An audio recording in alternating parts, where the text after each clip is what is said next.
E nesse mesmo evento em Paris, houve também um embate entre o presidente do Senado, Rodrigo Pacheco, e o decano do Supremo, ministro Gilmar Mendes, sobre os limites de cada um dos poderes da República. Pacheco voltou a defender um limite para a atuação da Corte.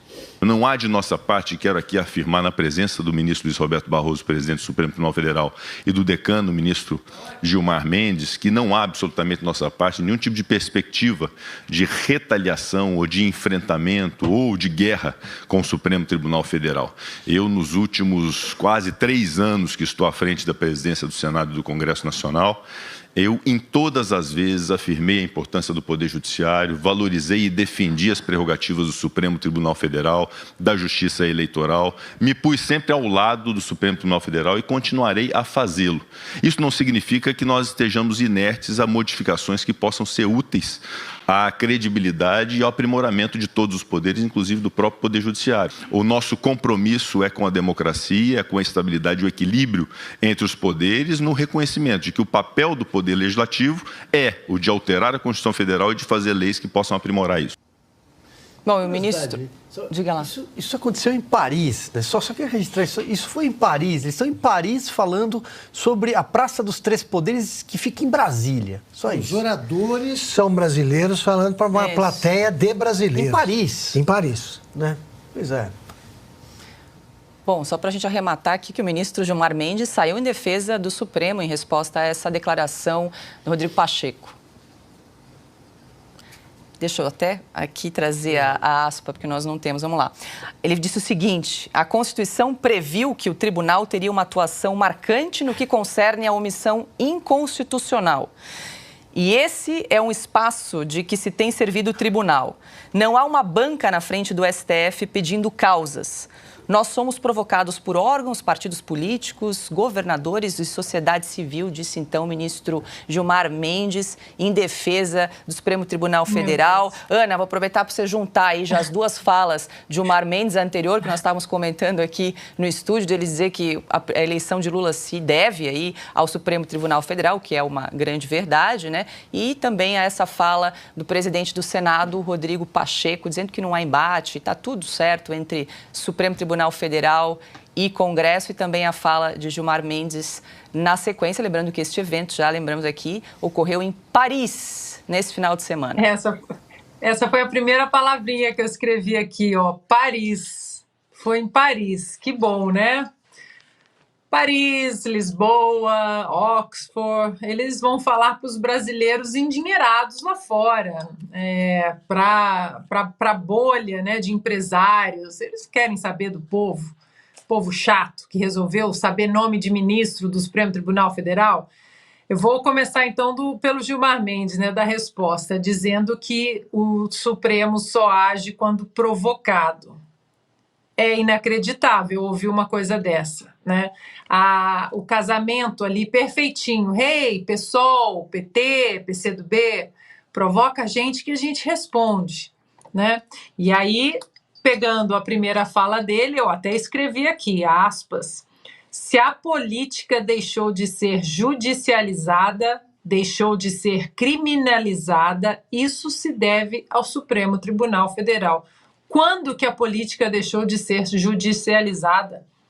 Nós passamos 4 anos denunciando aqui, principalmente ações vindas do senhor Randolfo Rodrigues, batendo na porta do Supremo.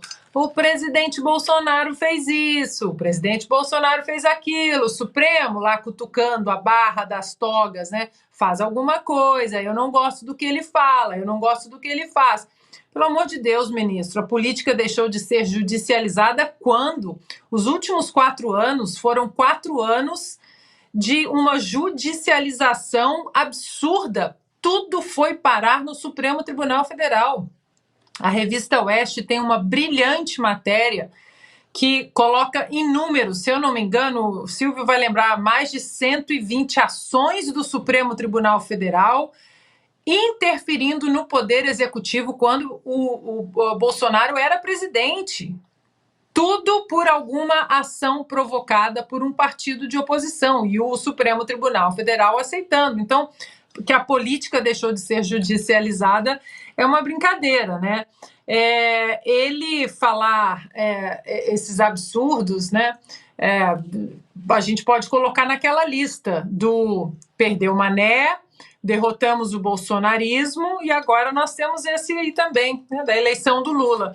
E sobre o Pacheco, Paula, eu acho que o Pacheco agora ele desistiu da cadeira que ele andou sonhando lá no Supremo e resolveu colocar aí, né, de uma maneira muito branda, não, veja bem, o Legislativo, porque ele sabe que uma hora ele vai ter que pedir voto. Ele vai ter que pedir votos para se reeleger. Então, ele já deve estar fazendo esse meio de campo, já que a cadeira agora lá no Supremo é Bessias, é Bruno Dantas, Flávio Dino, né? Tá nesse trio aí.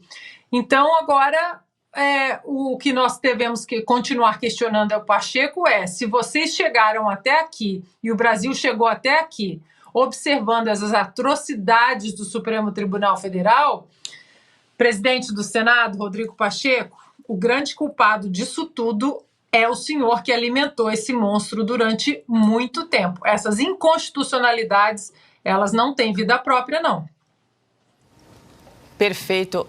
Káutia, eu vou pedir para a produção exibir, porque a Cidade das Luzes, né, Paris, foi o tema que inspirou o seu artigo da semana. Está aí, então, na tela, ó, Brasília está em Paris. Esse é mais um motivo, mais uma razão para você que está aí acompanhando o Oeste Sem Filtro também assinar a nossa revista digital para ficar sempre atualizado, né, Carlos? Você começa esse artigo falando a cúpula da República Brasileira está em Paris. Comenta rapidinho um pouco desse teu artigo que saiu nessa edição da semana.